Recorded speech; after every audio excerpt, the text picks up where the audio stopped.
Silakan duduk saudara. Haleluya. Haleluya. Haleluya. Di luar, haleluya. Di dalam, haleluya. Ya, puji Tuhan. Cuaca dingin saudara, jadi sepertinya apinya kurang. Tapi kita bersyukur kepada Tuhan, ini kali yang kedua kita bisa lagi beribadah di rumah Tuhan. Walaupun dengan jarak ya 1 meter, hingga akhirnya kita juga harus pakai halaman parkir supaya jemaat bisa datang beribadah kepada Tuhan. Mari saatnya kita akan masuk dalam kebenaran firman Tuhan. Kembali kita akan lihat tema gereja kita tahun 2020, persiapkan dirimu. Apa yang harus kita persiapkan saudara? Judul firman Tuhan yang saya sampaikan pagi ini adalah kasih menjadi dingin.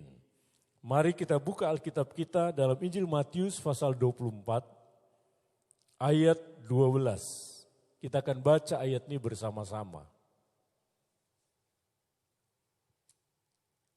Matius 24 ayat 12. 2, 3. Dan karena makin bertambahnya kedurhakaan, maka kasih kebanyakan orang akan menjadi dingin. Puji Tuhan. Saudara, Injil Matius pasal 24 dan pasal 25 itu berbicara tentang akhir zaman. Itu sebabnya kalau saudara membaca di Matius pasal 24 ini, ada judul perikopnya di sana adalah khotbah tentang akhir zaman. Nah, salah satu tanda akhir zaman sebelum Yesus datang kedua kali adalah kasih menjadi dingin. Kalau saudara punya Alkitab terjemahan lama, kata dingin di sana ditulis dengan kata tawar. Ada terjemahan lain juga menulis kata dingin itu dengan kata beku atau berkurang. Nah, salah satu tanda akhir zaman sebelum Yesus datang kedua kali, kasih menjadi dingin. Kasih menjadi tawar. Kasih menjadi beku. Kasih menjadi berkurang. Nah, kalau kita perhatikan Matius 24 ayat 12 tadi, kasih menjadi dingin ini saudara, rupanya lebih banyak daripada kasih yang sesungguhnya yang dimiliki oleh orang di akhir zaman. Makanya dikatakan ayat 12, kebanyakan orang kasihnya menjadi dingin. Kata kebanyakan orang ini artinya bagian yang terbanyak. Sebagian besar orang-orang di akhir zaman kasihnya menjadi dingin. Pertanyaannya adalah kasih apa yang menjadi dingin itu? Di mana sebagian besar orang di akhir zaman mengalami kasih yang menjadi dingin ini. Kasih apa yang menjadi dingin itu saudara? Saya menjawab, kasih semula atau kasih mula-mula. Ini yang terjadi di akhir zaman. Banyak orang kasih mula-mulanya, kasih semulanya menjadi dingin. Menjadi tawar, menjadi beku, menjadi berkurang. Yang tadinya dia punya kasih mula-mula, kasih itu menjadi dingin. Apa kasih mula-mula itu saudara? Kasih mula-mula itu diumpamakan kasih dalam suasana jatuh cinta. Waktu orang Kristen mengalami kasih mula-mula ini saudara, itu adalah kasih dalam suasana jatuh cinta. Di mana kita mengetahui kalau orang sedang jatuh cinta saudara, mereka ingin dekat dengan orang yang dicintainya. Mereka ingin banyak bertemu dengan orang yang dicintainya. Nah, waktu kasih mula-mula ini ada dalam hidup kita sebagai orang Kristen. Kasih kepada Tuhan kita. Kita jatuh cinta kepada Tuhan kita. Kita ingin bertemu dengan Tuhan kita senantiasa. Kita rajin beribadah, kita rajin berdoa, kita rajin melakukan pelayanan. Karena kita cinta kepada Tuhan kita. Itulah kasih mula-mula, saudara. Nah, kasih mula-mula itu juga adalah kasih yang murni. Bukan kasih rekayasa atau bukan kasih pura-pura. Orang yang memiliki kasih mula-mula, kasihnya itu murni, saudara. Belum terkontaminasi. Lalu apa kasih mula-mula itu? Kasih mula itu adalah kasih yang tulus ikhlas. Kasih yang tulus ikhlas kepada Tuhan juga kepada sesama. Kasih mula juga ada kasih yang setuju hanya kepada yang dikasihinya. Ini kasih mula-mula, saudara. Waktu kita baru percaya kepada Yesus, kita bertobat, kita mengalami pemulihan dari Tuhan. Kita mengalami yang namanya kasih mula-mula ini. Kita cinta kepada Tuhan kita. Cinta kita murni, cinta kita tulus ikhlas, saudara. Yang hanya tertuju kepada Tuhan yang kita cintai itu. Alkitab katakan di akhir zaman kasih mula-mula ini menjadi dingin. Bahkan banyak orang yang mengalami kasih yang menjadi dingin ini. Pertanyaannya adalah, mengapa kasih itu bisa menjadi dingin? Coba kita lihat kasih kita kepada Tuhan. Coba kita pegang dada kita. Masih adakah kasih mula-mula itu di dalam kehidupan kita? Kasih dalam suasana kita jatuh cinta sama Tuhan kita. Kasih kita hanya tertuju kepada Tuhan yang kita cintai. Coba lihat. Masih kita rasakan enggak kasih mula-mula itu ada dalam hidup kita? Atau kita termasuk orang yang sudah menjadi dingin kasihnya? Nah, apa dan mengapa kasih bisa menjadi dingin? Saya berikan 3 jawaban, saudara. Yang pertama kita kembali lihat Matius 24 ayat 12. Saya bacakan.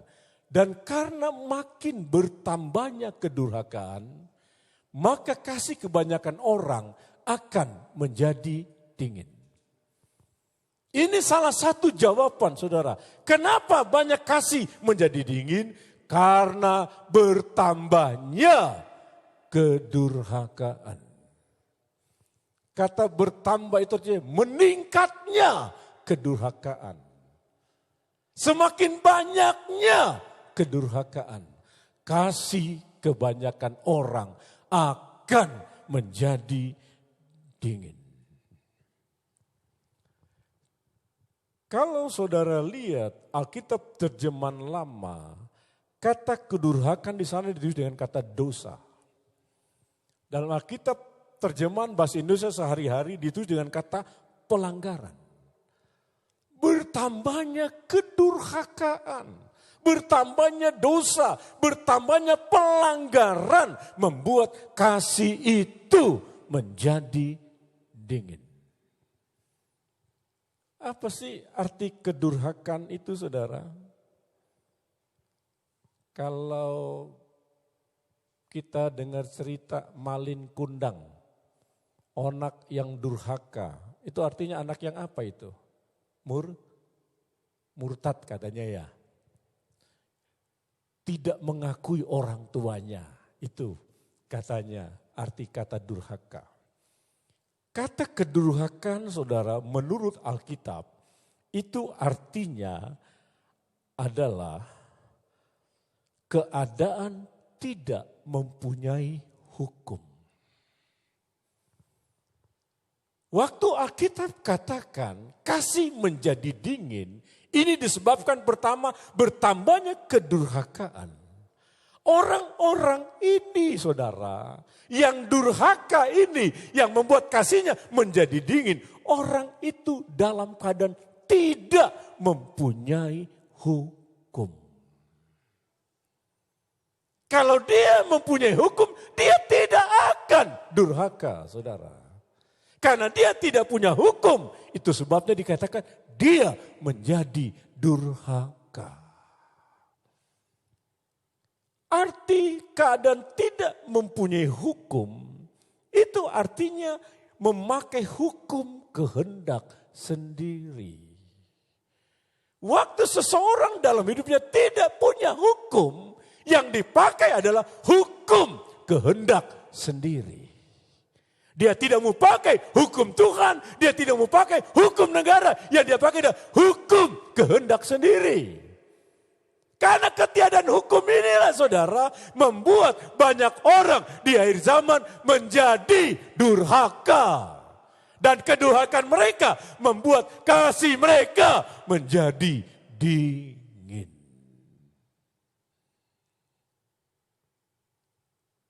Kan banyak kita saksikan orang Kristen. Dia tahu hukum firman Tuhan. Dia tahu kebenaran firman Tuhan. Tapi dalam praktek perjalanan hidup kekristenan seperti orang yang tidak punya hukum Tuhan dalam hidupnya.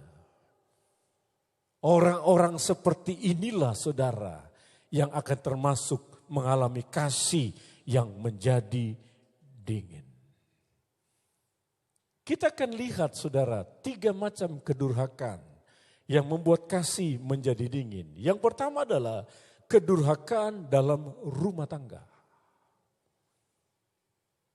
Apa yang kita bisa lihat saudara? Kedurhakaan dalam rumah tangga. Yang pertama, hubungan antara suami istri. Hubungan suami dan istri tidak adalah kasih yang sungguh-sungguh. Suami tidak lagi mengasihi istrinya dengan sungguh-sungguh, dengan tulus ikhlas. Dengan kasih yang murni, tapi banyak kasih yang direkayasa, kasih yang pura-pura. Begitu juga sebaliknya, istri tidak lagi mengasihi suaminya sungguh-sungguh. Tidak lagi kasihnya dengan tulus ikhlas, tapi kasih yang rekayasa, kasih yang pura-pura, saudara. Akibatnya apa yang terjadi ini, saudara? Dia akan mengasihi yang bukan lagi pasangan hidupnya. Terjadilah akhirnya sebuah perceraian. Kenapa suami istri bisa bercerai? Kasihnya menjadi dingin. Kenapa kasihnya menjadi dingin? Ketiadaan hukum Tuhan dalam hidup orang itu. Kalau dia punya hukum Tuhan, dia pegang hukum Tuhan itu, gak mungkin dia durhaka, saudara, gak mungkin. Dia ingat bagaimana janjinya waktu di dalam sakramen pemberkatan pernikahan. Suka, duka, sakit, senang, saya tetap mencintai. Waktu perjalanan membangun pernikahan dia susah, gak terima dia kesusahan itu. Waktu dalam perjalanan pernikahan dia mengalami sakit, gak terima pasangan hidupnya, melihat pasangan hidupnya sakit. Mulai berubah kasihnya itu. Dia tidak lagi pegang hukum Tuhan, tapi yang dipegang hukum kehendak sendiri. Saya sudah tidak cocok lagi dengan pasangan hidup saya. Akhirnya bercerai. Apalagi kedurhakaan di dalam rumah tangga saudara. Hubungan orang tua dengan anak. Anak juga dengan orang tua. Kasihnya menjadi dingin. Orang tua lebih mengasihi pekerjaannya daripada keluarganya.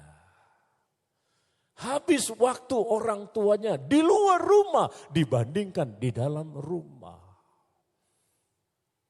Anak mau bertanya aja susah dengan orang tuanya. Berkomunikasi aja susah. Curhat aja susah dengan orang tuanya. Orang tuanya jarang di rumah. Alasannya adalah saya bekerja, saya mencari uang juga semua untuk anak saya. Benar saudara, benar. Tapi Tuhan katakan juga engkau harus bersama keluargamu. Kenapa? Kasih menjadi dingin.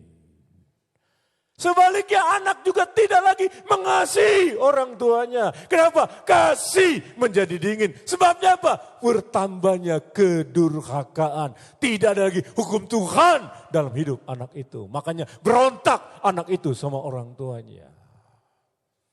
Ini saudara yang menyebabkan kasih menjadi dingin. Kedurhakaan apa lagi saudara yang membuat kasih menjadi dingin? Yang kedua, kedurhakaan dalam ibadah dan dalam pelayanan. Jangan kita berpikir pelayan Tuhan termasuk saya. Kita tidak bisa durhaka dalam ibadah dan pelayanan kita. Bisa saudara, bisa. Bagaimana kedurhakaan dalam ibadah dan pelayanan? Coba kita membaca Markus pasal 11. Saya mulai baca ayat 15 sampai ayat 17. Saya bacakan. Lalu tibalah Yesus dan murid-muridnya di Yerusalem. Sesudah Yesus masuk ke bait Allah, mulailah ia mengusir orang-orang yang berjual beli di halaman bait Allah. Meja-meja penukar uang dan bangku-bangku pedagang merpati dibalikannya. Dan ia tidak memperbolehkan orang membawa barang-barang melintasi halaman bait Allah. Lalu ia mengajar mereka, katanya, bukankah ada tertulis, rumahku akan disebut rumah doa bagi segala bangsa. Tetapi kamu telah menjadikannya sarang penyamun. Penyamun itu sama artinya dengan kata perampok. Rumahku ini seharusnya disebut rumah doa. Tetapi engkau jadikan sarang perampok atau sarang penyamun. Kenapa ini bisa terjadi saudara? Kedurhakaan dalam ibadah dan pelayanan. Apa kedurhakaan dalam ibadah dan pelayanan itu saudara? Ibadah dan pelayanan menjadi tempat bisnis, bukan lagi mencari Tuhan. Ibadah dan pelayanan hanya mencari keuntungan saudara. Bukan lagi untuk Tuhan. Berapa banyak orang buat janji bisnis di rumah Tuhan? Berapa banyak orang di rumah Tuhan mencari keuntungan, pelayanan mencari keuntungan, ibadah mencari keuntungan. Waktu kita mulai bergeser ibadah dan pelayanan kita hanya untuk mencari keuntungan. Sudah terjadi kedurhakaan dalam ibadah dan pelayanan kita. Dan akhirnya kasih kita tidak murni lagi kepada Tuhan. Firman Tuhan disampaikan sekedar aja, nggak perlu persiapan. Itu orang yang beribadahnya mencari keuntungan, pelayanan yang mencari keuntungan. Dia lupa waktu dia melayani semua untuk Tuhan. Dia harus berikan yang terbaik bagi Tuhan. Melayani sekedarnya bukan lagi kasih kepada Tuhan. Datang seenaknya terlambat. Minggu lalu saudara kan terganggu. Live streaming kita di luar. Karena kesalahan. Kesalahan yang harusnya tidak usah dibuat.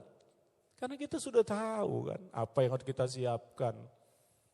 Makanya saya tuh kan paling senang datang ibadah lebih dulu. Kalau ada kurang-kurang saya bisa lihat. Lalu saya masih banyak waktu untuk membereskannya. Tapi kalau datang mepet-mepet, lalu bingung, ada lagi kekurangan. Waduh, seharusnya pelayan Tuhan enggak punya lagi berpikir seperti itu. Saudara lihat, saya pernah datang terlambat. Enggak, nomor 1 saya di sini. Kenapa? Saya bisa lihat semua. Saya bisa lihat apa yang kurang, apa yang harus diatur lagi. Saya berikan sungguh-sungguh saudara. Waktu tukang kerja, saya tungguin sampai selesai. Lalu beresinnya bagaimana, ngatur bangkunya bagaimana, baru saya pulang. Nanti saya curi waktu. Pulang, saya baca-baca firman, saya gali lagi, saya nyatet lagi. Datang lagi saya ke gereja. Nanti saya curi waktu lagi, saya catat lagi saudara. Sampai ini udah selesai, saya sudah tenang. Kemarin sampai sore saya harus berdoa lagi. Buat apa? Buat hari ini. Kenapa? Saya berikan yang terbaik buat Tuhan. Kalau saya tidak berhubungan dengan Tuhan, saya hanya asal-asalan menyampaikan firman, saudara. Enggak dapat saya rasa firman Tuhan di pikiran saya ini. Kedurhakan dalam ibadah dan pelayanan itu membuat kasih pelayan Tuhan, jemaat Tuhan menjadi dingin. Yang ketiga, apalagi kedurhakan itu, saudara? Kedurhakan dalam hubungan dengan sesama. Bagaimana kita melihat kedurhakan dalam hubungan dengan sesama? Mereka saling fitnah, saling menyakiti, saling membunuh dan sebagainya. Itu kedurhakan dalam hubungan dengan sesama. Kenapa bisa terjadi ini? Saling fitnah, saudara, saling menyakiti, saling membunuh. Karena tidak ada hukum di dalam hidup orang itu. Karena tidak ada hukum, akhirnya kasihnya menjadi dingin. Kepada sesama pun dia tidak punya kasih kepada sesama itu. Ini penyebab pertama, saudara. Kenapa kasih bisa menjadi dingin di akhir zaman. Lalu penyebab yang kedua adalah terpikat atau mengasihi dunia dan apa yang ada di dalamnya. Dia mulai terpikat, saudara. Dia mulai mengasihi dunia dan apa yang ada di dalam dunia ini. Saya berdoa, saudara, masa COVID ini, saya berdoa Tuhan, tolonglah Tuhan berikan pencerahan kepada jemaat. Bahwa apa yang tidak pernah terfikirkan dalam pikiran mereka sekarang terjadi. Kita lihat, saudara, apa yang sedang terjadi dalam masa COVID-19 ini. Semua yang dibanggakan, semua yang diandalkan tidak memberikan jaminan. Saudara sedang saksikan di media sosial, di televisi, orang-orang yang banyak uangnya di bank, sekian miliar depositonya, gak bisa ambil uangnya di bank itu. Ada yang lapor sama Hotman Paris, Hutapea di Kopi Jondi. Tunjukkan depositonya sekian banyak miliar, saudara. Gak bisa diambil uangnya. Orang prediksi nanti ke depan banyak bank yang bangkrut. Gimana dengan uang kita di bank? Saya kemarin baca, saudara, sebenarnya sekarang sudah terjadi krisis ekonomi dunia. Amerika pertumbuhan ekonominya minus 8 sekian persen. Jepang sekian persen minus. Spanyol sekian persen. Banyak negara di Eropa sekian persen pertumbuhan. Itu berbicara krisis ekonomi. Indonesia, kalau kuartal kedua ini pertumbuhan ekonominya minus, Indonesia akan dihadapi juga dengan krisis ekonomi. Kalau terjadi krisis ekonomi, siap enggak kita masuk dalam suasana atau situasi seperti itu? Sekarang kita sedang diuji, saudara, dengan krisis yang kecil. Kalau kita tidak mampu, krisis yang besar apalagi bisa membuat kita murtad, saudara. Kasih menjadi dingin, penyebab kedua. Karena orang mulai terpikat mengasihi dunia dan apa yang ada di dalamnya. Saudara ingin kemana? Ke Bali, udah sepi di sana, saudara. Udah sepi di sana. Teman-teman saya di sana ngeluh semua. Ekonomi lesu, saudara. Karena Bali itu kan hanya ada pariwisata, nggak ada yang lain, pabrik aja nggak ada di sana, saudara. Goyang semua, saudara. Kalau goyang, gereja juga goyang, saudara. Kenapa? Jemaatnya ekonominya susah, ya gereja juga goyang, saudara. Waktu saya dengar gereja-gereja besar, waduh, mereka sudah mulai berhitung ulang, pemasukan dan pengeluaran, lebih besar pengeluaran. Saya ketawa aja, saudara, saya ketawa aja. Bagi saya, saudara, masuk dikit, masuk banyak, nggak ada masalah. Nggak ada masalah. Kenapa? Yang penting Tuhan cukupkan saya dan Tuhan kasih saya kesehatan. Itu saudara. Dan kita sedang saksikan keadaan ini. Kalau kita nggak siap menghadapi krisis yang kecil, yang besar pun kita tidak akan siap. Apalagi kalau saudara mengasihi dunia dan apa yang ada di dalamnya. Kasih saudara akan menjadi dingin kepada Tuhanmu. Yang ketiga saudara, apa penyebab kasih menjadi dingin? Wahyu pasal 2, 4 dan 5. Coba kita lihat. Saya nggak jelaskan tentang jemaat Efesus yang kasihnya menjadi dingin ini. Namun demikian aku mencela engkau karena engkau telah meninggalkan kasihmu yang semula. Sebab itu ingatlah betapa dalamnya engkau telah jatuh. Bertobatlah dan lakukan lagi apa yang semula engkau lakukan. Jika tidak demikian, aku akan datang kepadamu dan aku akan mengambil kaki dianmu dari tempatnya. Jikalau engkau tidak bertobat. Kenapa saudara kasih menjadi dingin? Lihat jemaat Efesus. Dia kehilangan kasih semula. Lalu ayat 5 katakan, waktu jemaat Efesus kehilangan kasih semula, dikatakan betapa dalamnya engkau telah jatuh. Penyebab kasih mula-mula hilang saudara, karena orang itu jatuhnya amat dalam. Bukan jatuh yang biasa-biasa saudara, tapi jatuhnya amat dalam. Waktu saya pelajari jatuh amat dalam ini saudara, itu artinya orang itu jauh dari hadirat Tuhan. Dia tidak lagi mengalami hadirat Tuhan dalam hidupnya. Dia mengalami namanya kekeringan di dalam kehidupannya. Ini penyebab ketiga, jatuh amat dalam hingga kasihnya menjadi dingin. Nah kalau banyak orang mengalami kasih menjadi dingin, Alkitab katakan, apakah akibat kasih menjadi dingin itu? Kita lihat dalam Wahyu pasal 2 ayatnya yang kelima. Saya bacakan lagi. Sebab itu ingatlah betapa dalamnya engkau telah jatuh. Bertobatlah dan lakukan lagi apa yang semula engkau lakukan. Perhatikan nih, ini akibatnya.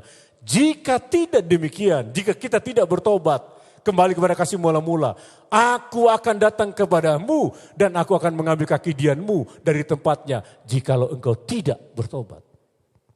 Apa akibatnya ini saudara? Ayat ini katakan, kalau kasih kita terus menjadi dingin, aku akan mengambil kaki dian dari tempatnya. Kata aku di sana ditulis huruf besar, Tuhan Yesus mengambil kaki dian dari tempatnya. Pertanyaannya adalah, apakah kaki dian itu? Saya jawab, pertama, kaki dian itu adalah tempat bagi sumber terang. Lalu yang kedua, kaki dian itu adalah lambang kehadiran Tuhan. Waktu Tuhan melihat kasih kita kepada dia menjadi dingin, dikatakan Tuhan akan ambil kaki dian ini dari tempatnya, dari dalam hidup kita. Nah saya mau katakan kepada saudara, kalau kaki dian diambil dari dalam hidup kita, artinya pertama, hidup kita tidak ada Tuhan lagi. Kenapa? Tuhannya nggak hadir lagi dari dalam hidup kita. Lalu yang kedua, kita akan hidup di dalam kegelapan. Dan penguasa kegelapan itu adalah iblis. Sebabnya diingatkan tadi ayat 5. Bertobatlah. Lakukanlah kembali apa yang semula engkau lakukan. Waktu engkau sungguh-sungguh beribadah, kembalikan lagi ibadah itu sungguh-sungguh. Waktu engkau sungguh-sungguh melayani, kembalikan lagi kesungguhan pelayanan itu dalam hidupmu. Jangan kau melayani tapi kasihmu menjadi dingin. Tuhan akan ambil kaki Dian dari dalam hidup kita. Yang akhirnya Tuhan tidak lagi kita rasakan. Kita melayani tapi tidak kita lagi rasakan Tuhan itu dalam pelayanan kita. Kita hidup di dalam kegelapan. Dan penguasa kegelapan itu adalah iblis. Pertanyaan terakhir. Bagaimana cara menjaga, mempertahankan kasih mula-mula itu? Saya cepat saja, ada 3. Kita bisa menjaga, mempertahankan kasih mula-mula dalam hidup kita hingga kasih itu tidak menjadi dingin. Pertama, kita harus jaga hati dan pikiran kita dari pengaruh keduniawian. Lalu yang kedua, kita penuhi hati dan pikiran kita dengan melakukan segala sesuatu hanya untuk Tuhan. Ketiga, kita membangun hubungan yang akrab, yang intim dengan Tuhan dan juga dengan sesama. Waktu kita praktekkan ini dalam hidup kita, saudara, inilah yang menjaga, mempertahankan kasih kita tidak menjadi dingin. Jaga hati dan pikiran.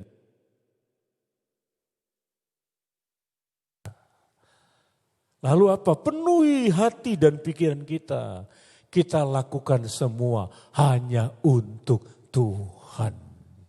Saya melayani hanya untuk Tuhan. Saya bekerja hanya untuk Tuhan. Bukan lagi untuk diri kita sendiri.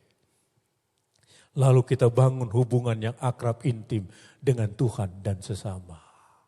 Percayalah saudara, walaupun Alkitab katakan di akhir zaman banyak orang kasihnya menjadi dingin. Kita katakan itu bukan saya. Itu bukan saya.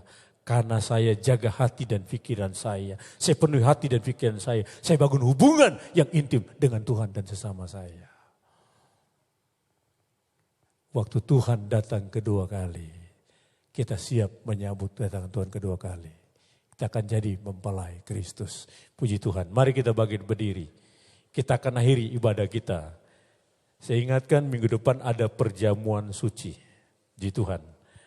Nanti Pendeta Sefri Kumayas tutup dalam doa ibadah ini.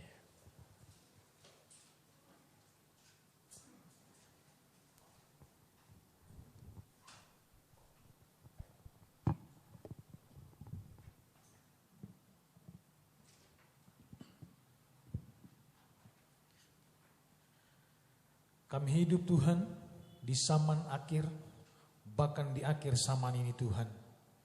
Engkau lihat Tuhan, keadaan dunia semakin menuju kepada kehancuran Tuhan. Bahkan Tuhan, firman-Mu sudah berkata, Engkau sudah berbicara bahwa di akhir zaman kasih kebanyakan orang akan menjadi tawar. Kasih kebanyakan orang akan menjadi dingin. Itu sebabnya Tuhan kebenaran firman-Mu memberikan motivasi buat kami. Firman-Mu memberikan nasihat buat kami pagi hari ini. Supaya kami tetap pegang kasih itu menjelang Engkau datang pada kali yang kedua. Sampai hidup kami terakhir. Biarlah Tuhan Roh Kudus, firman-Mu senantiasa memberikan pencerahan dalam hidup kami. Hati kami, pikiran kami, tubuh kami, jiwa roh kami, kehidupan kami. Baik kami sebagai pelayan-pelayan-Mu maupun sebagai jemaat-Mu. Pakai kami Tuhan di akhir zaman ini. Dengan kekuatan kuat kuasa Roh Kudus. Lewat kasih Tuhan yang ada dalam kehidupan kami. Bahkan kehidupan kami memuliakan Tuhan. Hidup kami boleh menjadi saluran kesaksian. Tuhan yang dipermuliakan di dalam pribadi kami. Pakai hamba-Mu Tuhan. Biarlah hikmat dan urapan Roh Kudus menyertai, bahkan singkapkan kebenaran firman-Mu yang bisa memberkati, bahkan memberkati kami semua lewat kehidupan hamba-Mu. Nama Tuhan ditinggikan, nama Tuhan dibesarkan. Terima kasih Bapa dalam surga. Kami mengucap syukur Tuhan buat firman-Mu demi nama Tuhan Yesus Kristus. Haleluya. Akhirnya terimalah berkat dari Allah Bapa, rahmat cinta kasih dari Yesus Kristus, bimbingan dan persekutuan dari kuasa Roh Kudus menyertai kita sekalian saat ini, esok, sampai selama-lamanya. Haleluya, haleluya, amin. Selamat pulang, Tuhan berkati.